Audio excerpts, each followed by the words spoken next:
My name is Dr. Harris Cohen. As I said, I was a chiropractor in this area for over 30 years. What I want to talk about is entitled, How to Keep Your Life on Track and to make you go in a positive direction.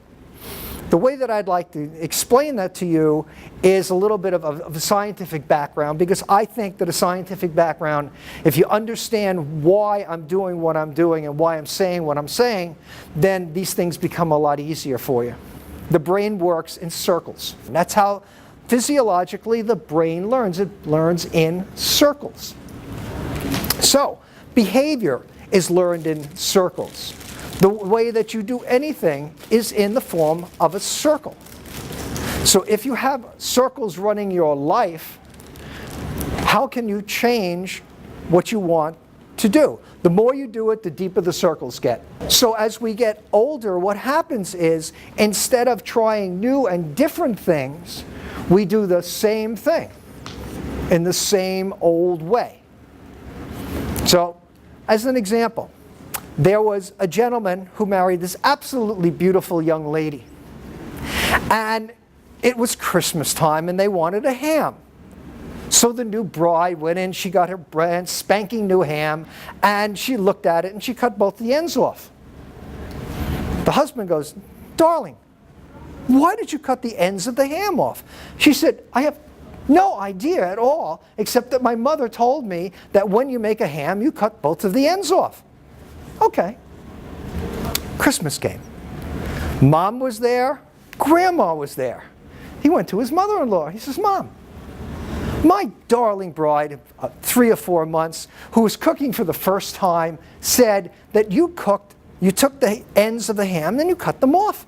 Why?" She said, "I don't have the slightest idea. My mother did that, and she taught me how to make ham, so that's what I did." So he goes to Grandma. He says, "Grandma, your granddaughter cuts the ends of the ham off before she puts it in the oven. Your daughter did the same thing. Why did you do that?" She said, "Oh, it's simple. The oven was too small." How many of you, during the time that you were raising your children, ever said, "Oh my God, my mother said that," or "Oh my God, my father said the same thing"? Because at a certain point, certain things click. And when they click, that happens, you do the same thing. It's cyclical. The only thing that is constant in our life is change. And if we don't adapt to the change, we're going to be left behind. As we age, however, we forget about that because things become more difficult. How many start our day feeling good? I ask you and challenge you. When you walk down the street, try it sometime. Go, "Hi." If you walk down the street in New York, it looks like this. And you go, and they go, "Hi," and you go like, "Oh, you're going to rob me." I did a lot of seminars in Dallas, Texas. And this was in the 80s. And I'm used to walking in New York with blinders on. So I'm walking in Dallas down Commerce Street, which is Main Street. I'm walking down, and all of a sudden, somebody goes, "Howdy!" And I went like, "You gonna kill me?" What's wrong? And then another person went, "Howdy!" And I went like, "Wow, this is like so strange.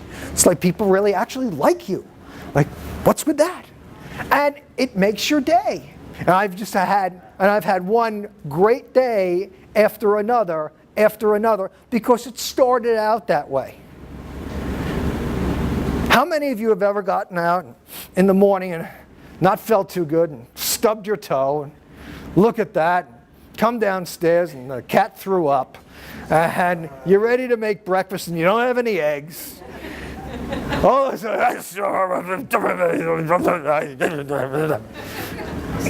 something good happens, you go, "Oh, okay, fine." On the other hand, on one of those rare occasions before tonight, when you get up and you're in a good mood and you get a telephone call. "Oh, my son just sold $200 worth of stuff. That's what he does for a living. Wow, that's terrific. My daughter did this, but my granddaughter did that." It starts out your day. How you start it is how you're going to finish it most of the time. Because if you start out a day and you're really, really excited, the rest of that day is terrific. Now, how do you keep your life on track? Well, everybody has bad days. Everybody has challenges. Everybody has things that they think, pardon me, but suck. And really, that's the way it is. But we all have choices. All right, there are habits and there's choices. The idea here is to take a habit and convert it into a choice. If you are enthusiastic, people will be enthusiastic towards you.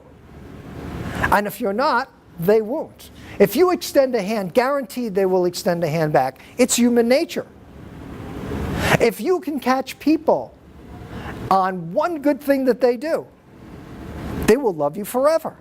Simply because you took the time to look at them as opposed to looking at you to impress them that you're really cool. But we all crave people that will compliment you. We all crave people that will make you feel better. There's an old Indian adage which says that you can never row anybody across the river without getting there yourself. And it's so true. If you will lead people, they will follow you because they want to get to where you are. I think that's why people speak, is they have a feeling or a passion to be able to hopefully communicate with people in such a way that they will become motivated to try to do something that they had dared not to do before. That's what makes a great coach. That's what makes a great mentor. That's what makes a great, great person, is the person who has the ability to keep a positive nature to them and impart it onto other people on a consistent basis. That's what makes a great teacher.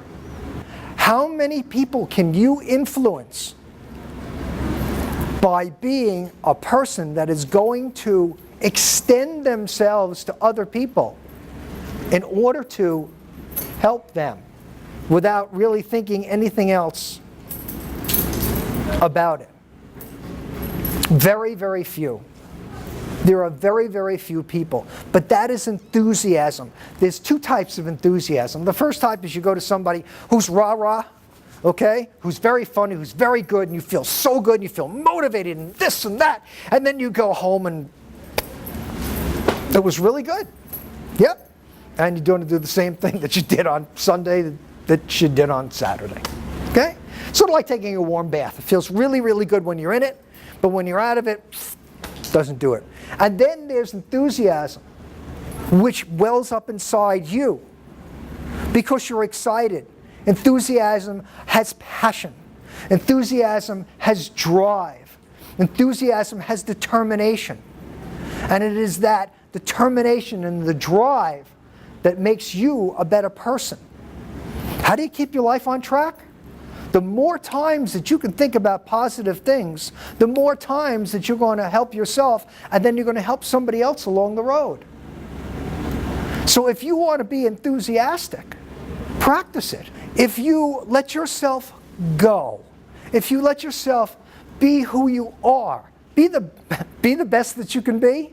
Being the best that you can be is letting yourself go and enjoying your life. If you enjoy your life, other people will enjoy watching you enjoy their life, and they may say, I want to do that too. So you are an example of people, to people for them to be better than they are. We all want to be better than we were before. If you don't want to be better tomorrow than you are today, then something is really not working. You can't sit down and go like, how you feel today? Yeah, same. Okay? How you feel tomorrow? Same. How you feel a month from now? Same. No, you don't. because you lost a month of your life. All right? You're a month older. All right? Things have changed. Trust me, they do. But if you go out and say, how are you today? Terrific. What I do, and I do this, my wife's in the back to attest this, I'll go up to somebody, they'll say, how you doing? I'll say, terrific, but I'll get better. And people go like, what? But what does it do? Puts a smile on your face, doesn't it? What I want to say is, I feel good today. And if I don't feel good today, if I say I'm going to feel good today, and I take the posture of somebody that I'm going to feel good today, I'm going to feel good today.